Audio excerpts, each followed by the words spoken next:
good afternoon to all of you. Across the next maybe 35-40 minutes, I'll try to talk to you about some of the derivative strategies that one can use in today's market.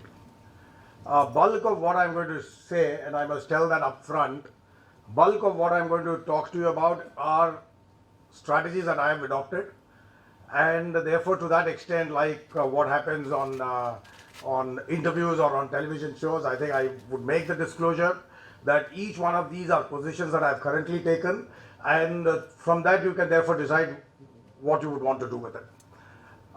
My sense is that there are three types of people who would need to know about the investment market, or who would need to know about the derivative market. And this becomes important primarily because there has been a lot of bad publicity that the derivative market has received ever since 2008, ever since the global financial scandal broke out, when a lot many people blamed the crisis to derivative instruments, which was 100% unfair, because the crisis that evolved there, while it got definitely accentuated by derivative instruments, but the cause for the crisis was never the derivative instrument.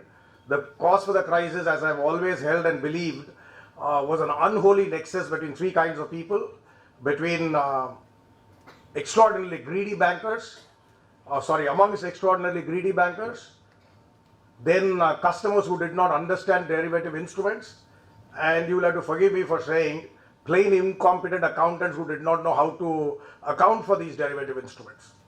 That said, I must tell you that if derivative instruments are used with care, if they are used with the right perspective, then they open up a window of opportunities. Let me give you quick indications of who are the kind of people who can deal with derivative instruments.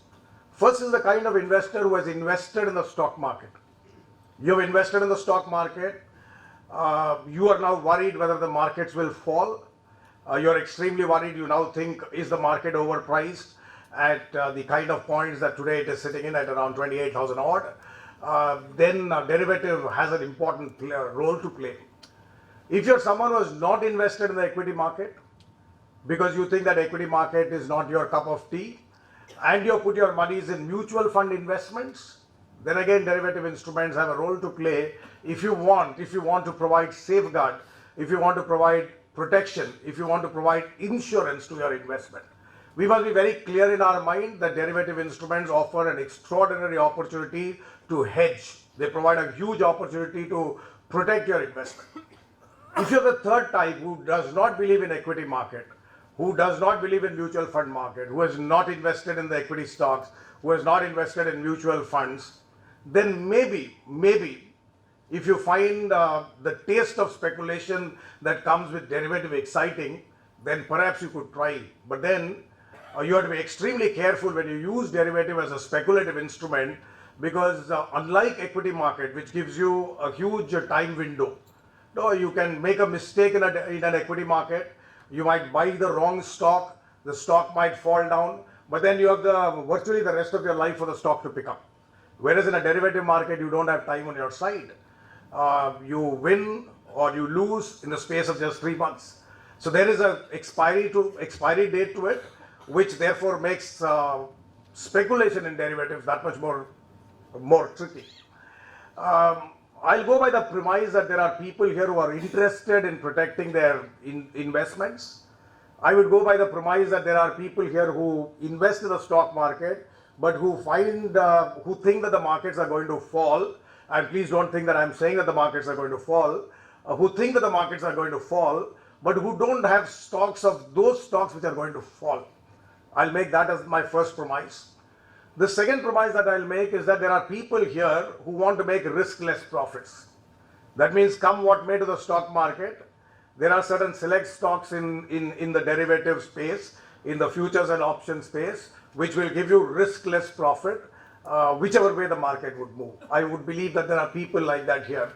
Or three, I could believe that there are also people who have no great interest in the derivative market, but who just want to understand what this new market is all about. Given the fact that there are lots of companies which do derivative instruments, and like Murli was saying a little while back, lots of us would be auditing them, and we therefore naturally have to know what these instruments are, how these instruments work. Minus a thorough knowledge of how practically these instruments work, there is hardly any talk about saying, no, I will apply accounting standard 30, 31, 32, etc. That is the broad agenda that I have in mind. I'll very quickly explain the terms. The terms will act as a recap for those who already know derivatives. To some of you who already know derivatives and who invest in the derivative market, what I'm going to talk about now could be very basic.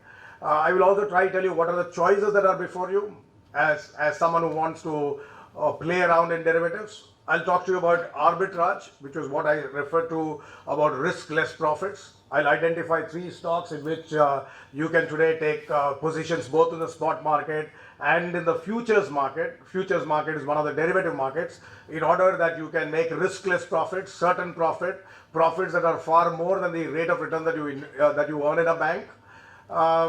Then I will try to explain to you as to what you think might happen to the broad market. I'm taking the Nifty as an example. I'm not picking up individual stocks. If you expect the Nifty to fall, what would you want to do? If you expect the Nifty to move in, if you expect the Nifty to be volatile, what is it that you can do? And if you expect the Nifty to move in a very narrow range, what is it that you can do?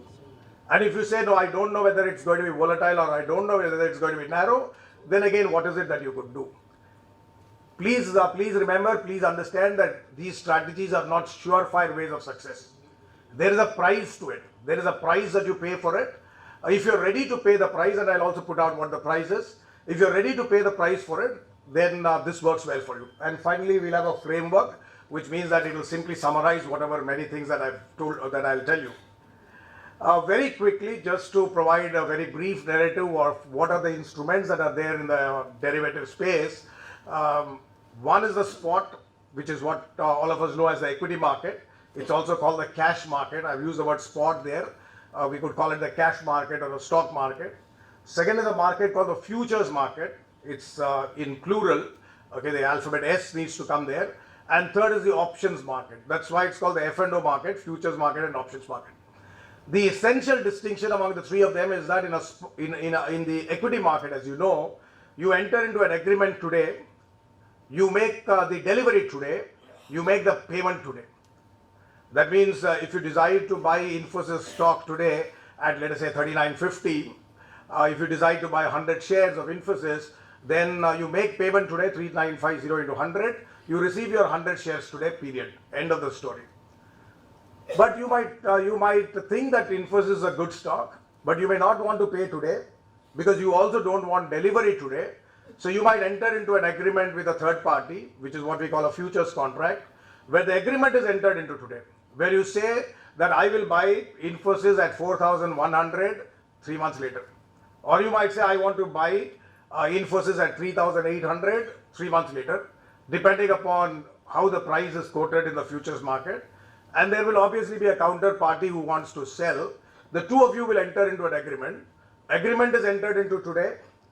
Delivery is made on the maturity date. Settlement also takes place on the maturity date. In our country, there is no actual delivery. In our country, what happens is that the price difference on the maturity date is cash settled. Cash settled would mean that the difference is paid to you. Let me give you a very simple example. Let's say you want to buy a car which costs 5 lakhs. You can issue a check today, collect the car, drive it home. If you do that, you are in the cash market. You could also tell the car dealer, no, I'm not wanting to buy today, I want to buy this car 2 months later. And 2 months later, between the 2 of you, you could agree that the price will be 505,000, or you could agree that the price can be 490,000. Now 2 months later, when you go there, suppose you have agreed to buy at 505, 2 months later, if you go there, and you find that the price of the car that day is 5,000, okay, you have actually made a profit of 20,000. Internationally, you would be given the stock and then you could do whatever you want. In my example, internationally, you would receive the car and then you can do whatever you want. But in India, it doesn't work like that. In India, it is cash settled, which means the difference between 525 and 505 is paid out to you. You make a profit of 20,000. If you agree to buy at 505, and on that day the car is quoting 475, you lose 30,000. Is that understood? That is how the futures market works. In a futures market, what happens is that both parties, that means both the buyer and the seller, are obliged to perform. That on the maturity date, let's say 2 months later, if the car price is 7 lakhs, the car dealer cannot say that I will not sell it to you at 505. Similarly, if the price to you the price on that date is 405, you cannot say no, I am not going to buy at 495. The difference between the two prices will be cash settled. That is how the futures market work. Futures market is a very, very interesting market for a variety of reasons, including the reason that it throws up arbitrage opportunities. I have identified 3 stocks on which I have taken arbitrage positions, so I will outline what those 3 stocks are. Then there is a third market called the options market.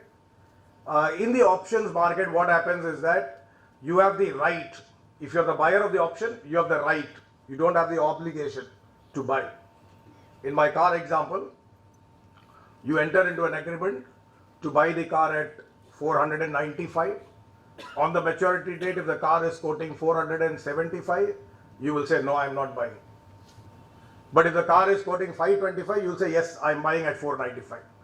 So the option contract, like the English word option says, gives you the right to do something and not the duty to do that something. So if you have taken an option to buy a share, you have the right to buy the share, you have no obligation to buy.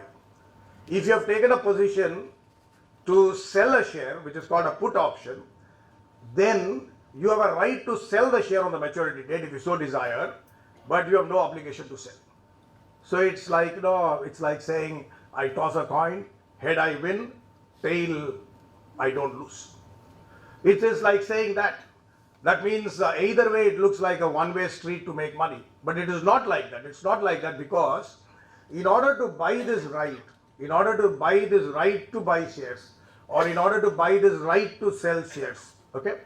In order to buy this right, the first right, the right that gives you the right to buy a share is called a call option. And the second right, the right that gives you the right to sell a share is called a put option. In order to buy either a call option or a put option, you'll have to pay a premium. You'll have to pay a charge. Let me not call it a premium. You'll have to pay a charge to the guy who writes that particular option. And whatever happens to the option, whether you exercise it on maturity date or whether you let it go, whether you let it lapse, you don't get back that money. It's like, let me give you a very different example. It's like there is a book that you want to buy. Let's say a hot selling book, which is, let's say the book that the president has written, The Dynamic Decade by President Pranab Mukherjee. You want to buy the book. So you go to the bookshop and the bookshop says the price is 750. You tell the bookshop, no, I will come and buy this book 1 month later. And you want to enter into an option contract. You would pay 50 rupees to the bookshop guy if the premium is 50. And it gives you the right 1 month later to come and buy the book. If you want, you can buy. If you don't want, you don't have to buy. On that maturity date, if the book is quoting 1200, you will naturally buy the book. That means you will exercise your option in technical language. You have got 750, you will buy it at. Price I said is quoting 1200. 450 is your profit. From the 450, you will knock off the premium of 50. You will have made a profit of 400. If on that maturity date or expiry date, as we call it in the markets, if the price of the book is 500 and you have agreed to buy at 750, unlike a futures contract, you are not obliged to buy. You can tell the shopkeeper, no, I am not coming anywhere this side. And what do you lose because of that? You lose your 50 rupee premium. So it looks a very nice way, but history shows globally, in most markets internationally, and some research that has been done in India also, it shows that many of the options are actually lapsed. Lapsed means the buyer of the option does not go and exercise because his judgment has gone wrong.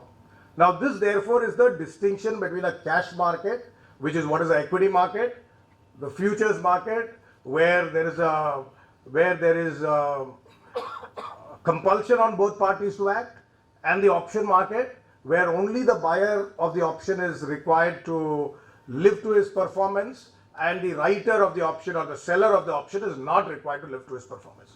This is what it broadly is. And from here we'll try to pick up some strategies that we can adopt. Now first, even before we try to pick up some strategies that we can adopt, let me very quickly tell people who This is meant for those people who are not 100% oriented towards the derivative market. Let me tell you why people are excited about derivatives. Hindustan Lever, for example, quoted at 750 2 days back. Okay? Suppose you want to buy 1,000 shares of Hindustan Lever. Why would you want to buy 1,000 shares? Because you expect the price would go up. If you have to buy 1,000 shares of Hindustan Lever, how much have you to pay? You have to pay 7.5 lakh rupees. Lots of money. Lots of money. You therefore decide you don't want to block 7.5 lakhs. Instead, you find that there is a 1 month option on Hindustan Lever at 770. This is a, let us say this is a call option. Call option means an option that gives you the right to buy Hindustan Lever at 770. 1 month later, anytime between today and 1 month later, you can buy a lever share at 770, not at 750, it at 770. And for that, you have to pay a premium of 8 rupees. Okay. So really speaking, if you ultimately buy the share through that option route, what will it cost you? It will cost you 770 plus 8 rupees, 778. Yet there are lots of people who want to go and buy at 778 1 month later than at 750 today for the following reason. If you buy in the stock market, you will pay 7,50,000. Let's for a moment assume that 1 month later the stock quotes 780 rupees. Okay, and therefore you have made a profit of 30,000 rupees. 30,000 rupees on 7.5 lakhs, I think, is 4%. 4% is not bad money, excellent money to make in 1 month. I'm not denying that. Okay, it's excellent money to make in 1 month. And if the price falls to 730, that's an excellent loss. 20,000, 2.67 for 1 month, which is close to 30% per annum. So you lose 4%, sorry, you gain 4% in equity. If the price fell to 730, you lose 2.5 or 2.7%. Most importantly, you have to bring the 7.5 lakh rupees. But this very stock, like I told you earlier, has a premium of 8 rupees, which means that if you want to buy 1,000 shares, you have to pay 8,000 rupees today. 1 month later, if the stock hits 780, you will exercise your option. You will be able to buy at what price? 770, which was the price that you agreed. And you will make a, you will buy at 770 and you will sell it at 780, which means that you will make a gain of how much? 10,000. I think we have got the numbers wrong there, doesn't matter. You will make a gain of 10,000. Net gain on an investment of 8,000, the net gain is 2,000, which means that the percentage gain will be 25%. Percentage gain will be 25%, whereas there the percentage gain was only 4%. In other words, you have been able to make a huge amount of return. But there is a flip side. If the stock falls down to 730, you will obviously not exercise the option, because there is no great fun in buying at 730 when you can go to the stock market and buy at 730. Okay, so you will let the option lapse, which means you lose your entire 8,000. You have lost 100% of your money. You must now understand that in the options, you can lose 100% of your premium amount. Whereas in stock, here in our example, you lose not only 2.67, there is also time on your side. No, you can say, oh, 1 year later, 2 years later, this will catch up. In options, there is no catching up. So that's the flip side of the option. But the great side of the option is that it helps you earn a lot more percentage return than what equity market can earn. And if now somebody is excited about that and says, look, I have got 7.5 lakhs to spare, okay? He says, no, I don't want to do just 8,000. That means I don't want to buy only 1,000 options. I will buy 1 lakh options, okay? Because he's excited about the huge amount of money that he can make, then that's a great opportunity. But if he pays up 7.5 lakhs as option premium and the stock falls below 770, he loses all the 7.5 lakhs in terms of premium. So therefore, one has to be very cautious. That's why the first rule of playing in the derivative market is that you must be clear how much money are you willing to lose. If you say that I am willing to lose 50,000 rupees, I am ready to lose 25,000 rupees, that's the maximum that you must place there. Now, if this is broadly understood, I'll walk you through specific strategies. This was more intended to show you why people are keen on derivatives, because it gives them rates of returns that are substantially larger than the rates of return that equity markets provide. Now, here is a strategy which one can adopt in the futures market. Okay, BHEL, its current stock price is 251. This is the price a couple of days back. Its current stock price is 251. Okay, this is if you calculate, and I'll explain to you how it is calculated. If you calculate its fair price, okay, I'll explain to you what fair price is. Its fair price turns out to be 256. Fair price 3 months later. The fair price 3 months later is worked out by simply assuming that this 251 rupees, had it been invested in, let us say, in a bank at 8% per annum, okay, 8% per annum, which is 2% per quarter, then at the end of the 3 month period, it would have been 256. Now, if you today go take a look at the actual futures price, if you look at the price which BHEL is trading in the futures market, it is trading at 244. It's trading at 244, which means that in the futures market, BHEL is being undervalued, whereas its right price is 256. It's being valued at 244. We'll not get into why it is happening that way. Our job is to identify opportunities, not go find out why it is happening. Okay, which means that if you have a BHEL stock with you, you will sell BHEL stock today at 251. Okay, you will sell at 251. You will collect the money. You will deposit that money into your bank account at 8%. 3 months later, that amount will be 256. And you have already entered into a contract today. Even as you sold in the spot market, you entered into a contract to buy in the futures market. So 3 months later, you will be buying in the futures market. The price is already agreed upon. What is the price that was already agreed upon? 244. So from your cash of 256, you will pay 244 and you make a profit of 12 rupees. 12 rupees is on one share. If you had 1,000 shares with you, you would be making 12,000 rupees of profit. 12,000 rupees of profit is not small amount of money. It's quite some amount of money. And 12,000 rupees of profit is after taking into account the time value of money. And this 12,000 rupees is assured, because whatever happens to the market, even if the market is going to collapse, you have the right to buy at 244. You have the right to buy. You have bought at 244. Therefore, you will get the share. You will be able to replenish your stock at a price of 244 when you have already sold at 251, and that has gone up, and that sold money has gone up to 256 in your bank account. So you make 12,000 sure fire profit. Like that, there is an opportunity in Reliance today. If you have Reliance stock and if you are convinced about playing in the derivative market, there is an opportunity to make a profit of 7 rupees a share. If you have 1,000 shares, 7,000 rupees of profit. Drops of water make a ocean. If you're looking at Tata Motors, maybe the spread is not very significant, but it's quite good. Like that, you don't get lots of opportunities. But if you take a magnifying glass and find out, you will find that there are quite a bit of opportunities that come our way. This is strategy number 1, where you resort to arbitrage, and these are 3 stocks on which arbitrage opportunity is today possible. Now let's look at another thing.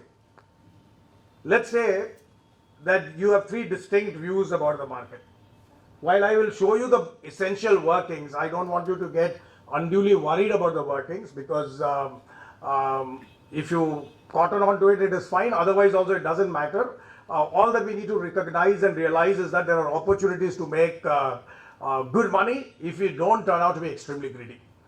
You expect a market is going to crash, but you don't own the shares. So you can't sell what you don't have. You expect the Nifty is going to fall from its, you expect, let's say, the Sensex to fall from its present position of 28,000 to something down below, and you can't profit from this because nobody buys or owns a Sensex. Second thing that you think is that the market will be volatile. That means, like any typical stock market expert who comes on television, ask him what will happen to the market. He'll tell you that the market will either go up or will come down. You also expect, you're unsure, you expect that the markets will rise substantially or crash dramatically.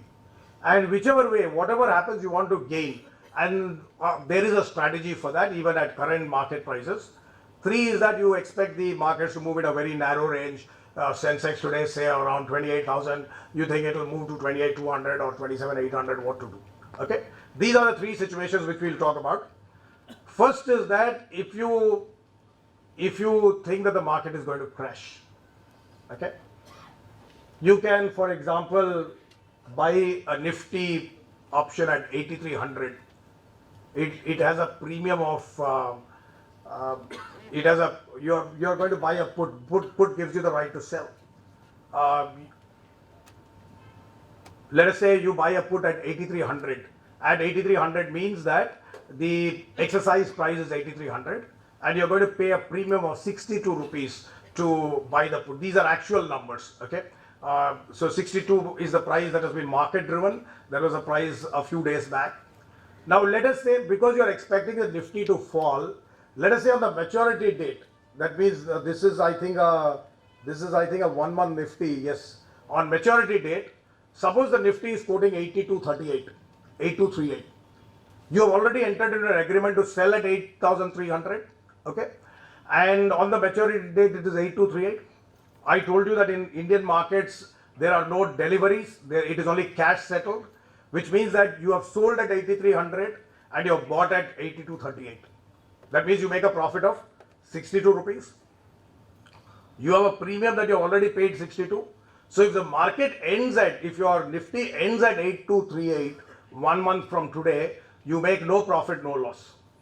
If your Nifty ends at any number less than 8238 as you anticipated that because you took the thought that the price will fall, okay?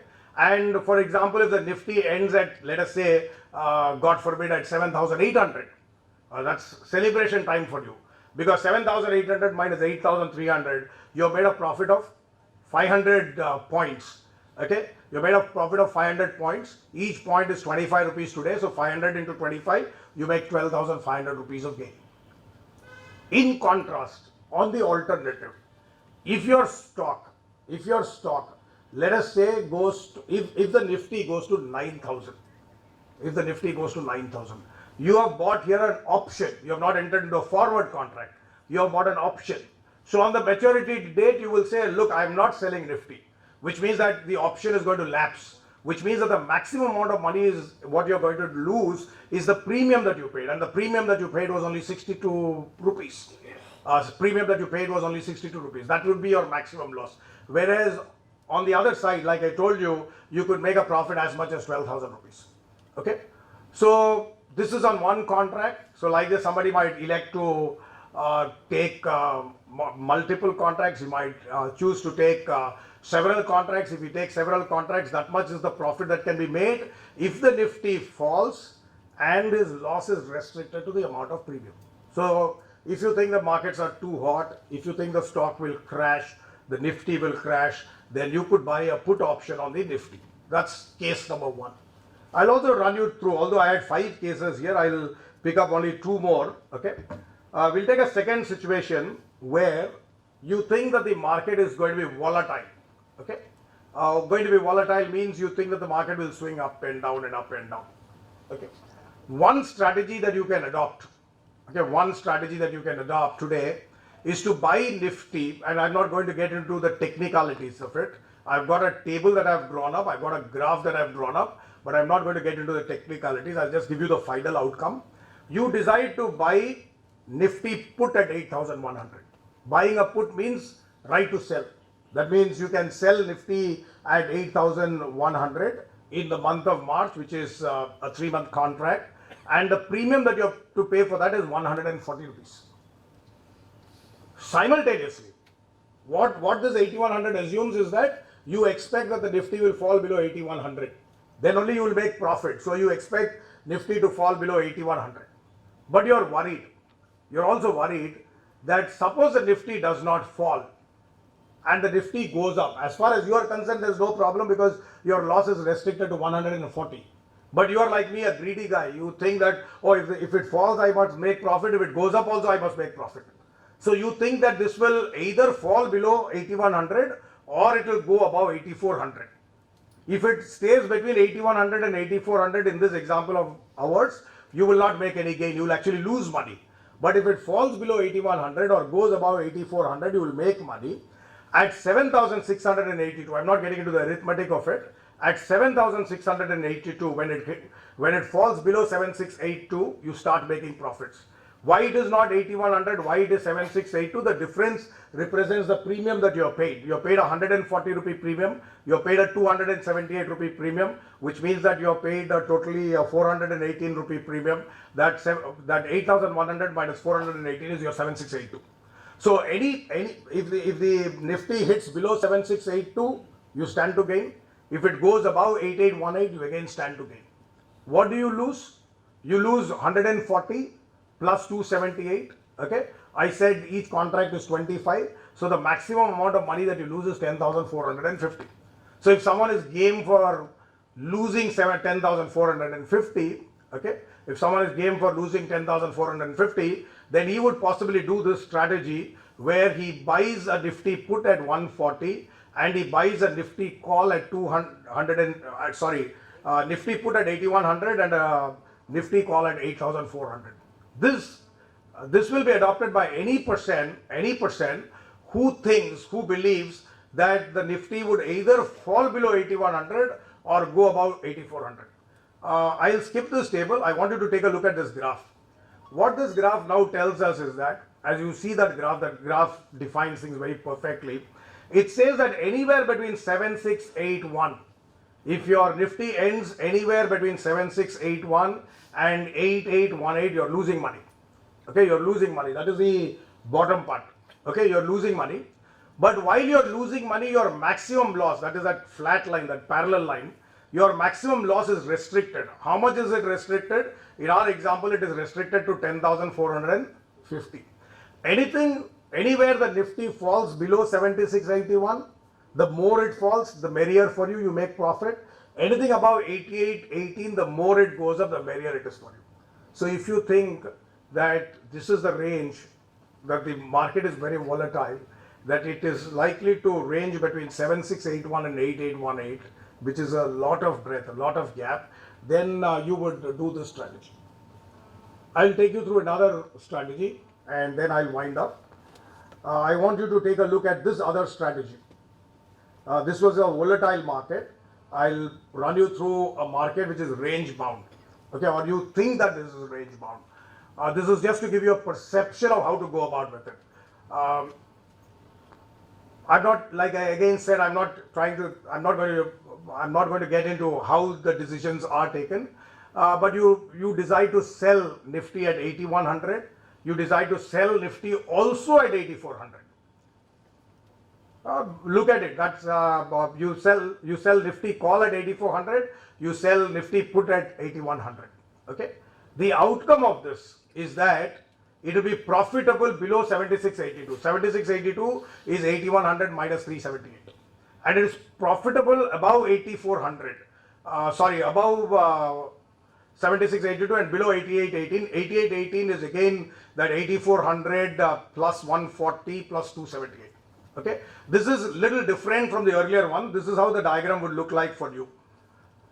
This is a situation where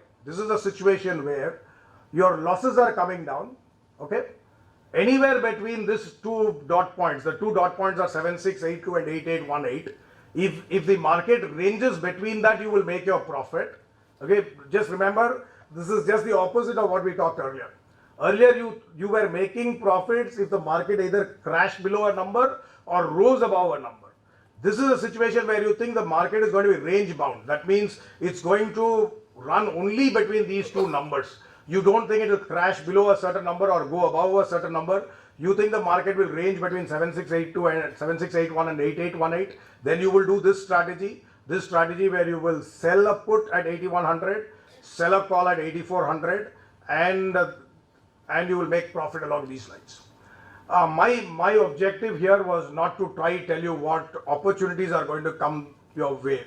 My objective here was only to try tell you, and I'm now going to close out. My objective here was only to try tell you that if one wants to use the derivative market intelligently, without falling a prey to the greed that comes in when you say, oh, I'm going to lose only 8,000, therefore let me do more money. If one does not become extremely greedy, and if one has a clearly defined strategy, a clearly defined thought process, that this is the range in which the stock will move, or the stock will either fall significantly or rise significantly, and if you can work out your numbers suitably, then there is good opportunity of making good returns. In the same breath, we must also understand that we must be ready to incur losses. Nobody makes returns every time. That is true even in the equity market. Okay, that's true even in the equity market. There will be people who will today come and tell you when the markets are going up, and they'll tell you this is a surefire way of making money. Please take my word for it. There are no surefire ways of making money. If you get 5 out of 10 stocks right or 6 out of 10 stocks right, it will more than compensate for a lot of other losses that you might make in the other 4. The only problem is where people tend to think that every stock that I buy or every derivative deal that I do, I must win. When people start thinking like that, that's the time when they start losing money. Just like in the game of cricket or just like in the game of tennis, either Rafael Nadal or Roger Federer doesn't win every time, but the one who actually is regarded as great is the one who performs consistently well. In almost much the same way, in the equity market and in the derivative market, if you get your answers right, if you get your judgments right 6 out of 10 times, then there is a great opportunity for you to make returns. Thanks a lot for your time. Yeah, the premium is decided by the stock players. In the case, by the derivative players. That means you will, just like you decide at what price a stock is to be bought, you will decide at what premium you will pay. That means the two parties, one who is the buyer of the option, the other who is the writer of the option, between them they will decide the premium. So there is a specific contract between two people, is it? Yeah, there is a specific contract between two people, except that you may not know who is the other person. Just like when you buy a stock, you don't know who is the other person because the deal will go through the exchange. Here also the deal will go through the exchange. So once you are the future market, you have to be there in the future market. If you can move to spot market. So they are two different markets altogether. They are two different markets. It is like asking, should I buy a product on cash or should I buy a product on credit? You can buy some products on cash, you can buy some products on credit, you can buy the same product on cash, you can again go and buy the same product on credit. The spot market is a cash market, the futures market is a credit market. But it's not interchangeable. Your question is it Interchangeable. What is interchangeable? What do you mean by interchangeable? Between derivatives. From that future market, can I come to spot market? That means if you are bought in the futures market, you will now say on the maturity date, I'll buy in the spot market. No. Because this is a specific contract between two parties. You have to execute it there only.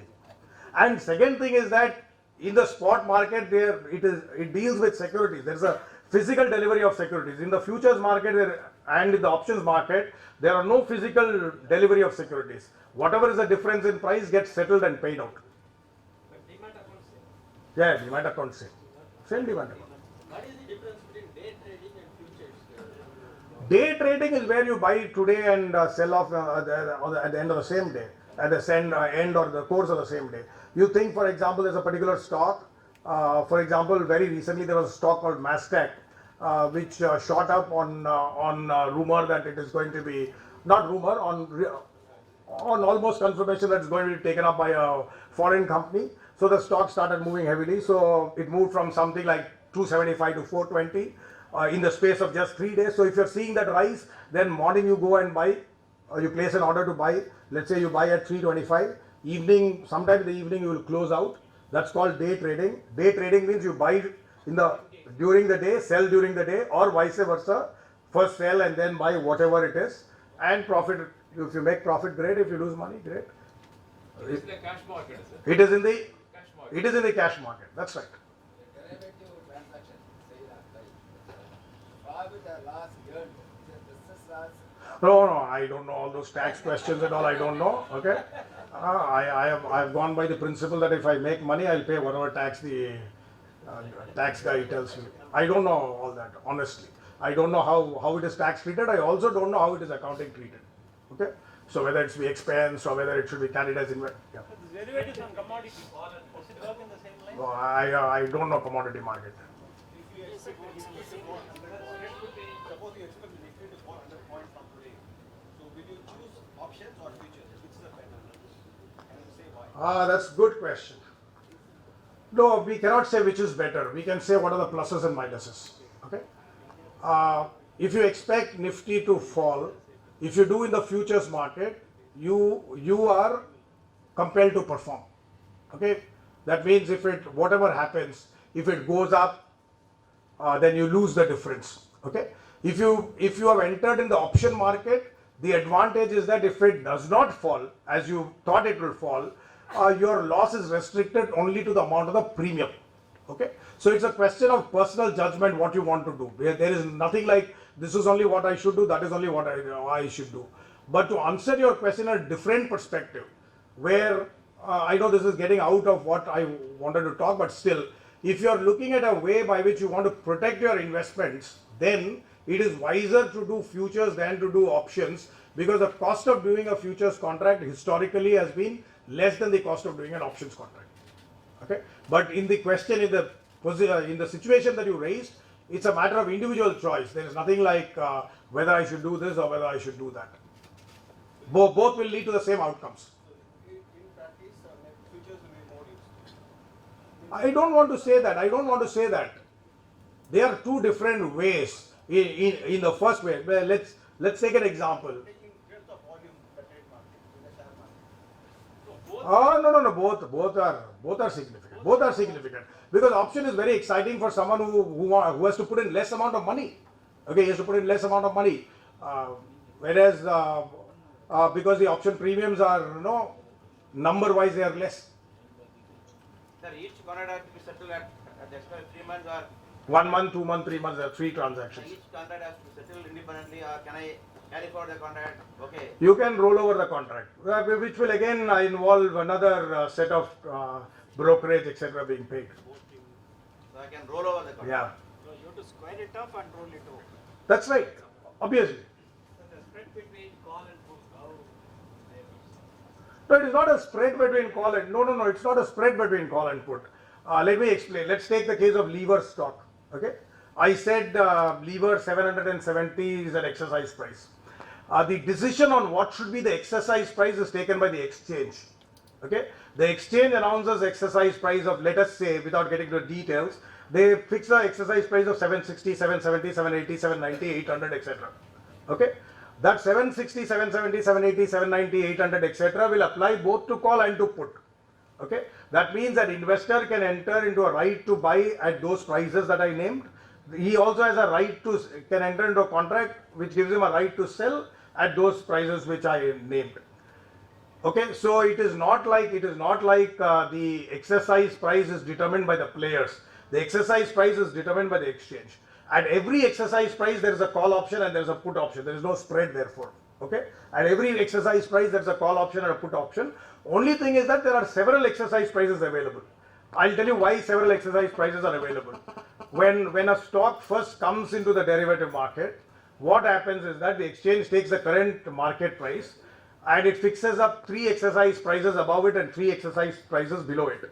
Okay, so if a stock is coming into the market for the first time at 750, then let's say they therefore fix 720, 730, 740, 760, 770, 780. So 3 are above and 3 are below. End of the day, let us say the stock goes and touches 800. Now there are no exercise prices above 800. Therefore the exchange will now fix 3 more numbers above 800 along with the 7 that was already there. So there will be multiple exercise prices. The premium for each exercise price is decided by the individual players, which was what one of you was asking, who decides the premium. Yeah. Call it as a strike price rather than the exchange. Both are same. Yes. How is it different? Strike price, the slabs are there, of course. They are the same thing. Exchange prices are the last expiry date. All right, if you want to be very technical, maybe right, but no, I have generally used it interchangeably in my mind and in any time For example, if you go take a look at, let us say, today go and take, if you trade on ICICI Direct, go take a look at it, it will only tell you that this is the exercise book. The orders where you place, it will call it the exercise book. So, I don't see a difference there. If that is what it is, then it is fine. But in terms of deciding, it doesn't make a difference. So one has to exercise the Sorry? Is there any cancellation mechanism to account loss of profit strategy? You can take an opposite position and cancel. Only by opposite position. Pre-close that. A pre-close is by opposite position. Let me give an example of futures.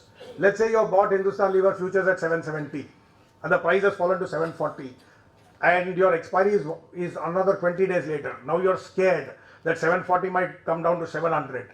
Okay, then you will take an opposite position. You will take an opposite position means earlier if you had bought, now you will sell.